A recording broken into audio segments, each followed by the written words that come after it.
बिहार विधानसभा चुनाव के नतीजे आ चुके हैं, लेकिन तस्वीर साफ नहीं है। किसी भी दल को पूर्ण बहुमत नहीं मिला है। ऐसे में अब सबसे बड़ा सवाल यह है कि सरकार कौन बनाएगा, बीजेपी या फिर नीतीश कुमार की जेडीयू। आइए देखते हैं कि जनादेश के बाद क्या क्या नए समीकरण बनते दिख रहे हैं। सबसे पहले बात करते हैं बीजेपी खेमे की।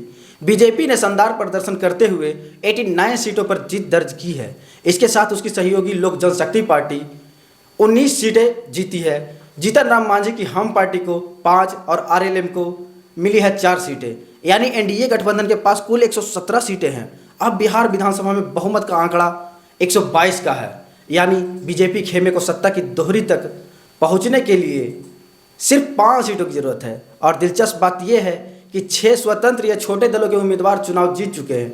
अगर इनमें से 5 विधायक बीजेपी के साथ आते हैं तो बीजेपी बिना नीतीश कुमार के भी सरकार बना सकती है। अब बात करते हैं नीतीश कुमार के पाले की। जेडीयू की बात करें तो उसने 85 सीटें जीती है।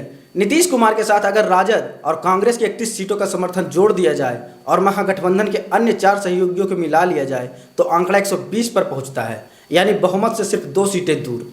अब वही 6 अन्य सीटें जिनके उम्मीदवार इस वक्त स्वतंत्र या छोटे दलों से हैं, अगर इनमें से 2 नीतीश के साथ चले जाते हैं तो नीतीश कुमार भी बिना बीजेपी के सरकार बना सकते हैं।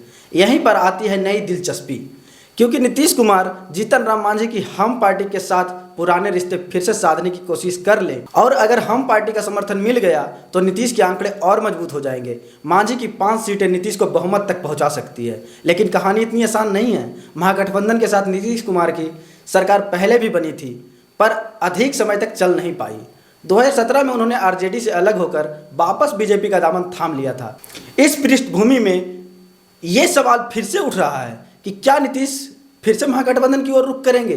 कुल मिलाकर बिहार की सियासत एक बार फिर दिलचस्प मोड़ पर खड़ी है।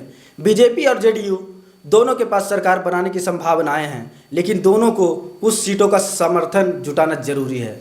अब देखना होगा कि इस राजनीतिक गणित का समीकरण कौन अपनी तरफ मोड़ता है, बीजेपी या फिर नीतीश कुमार। ऐसे ही न्यूज़ देखने के लिए बने रहे हमारे साथ। धन्यवाद।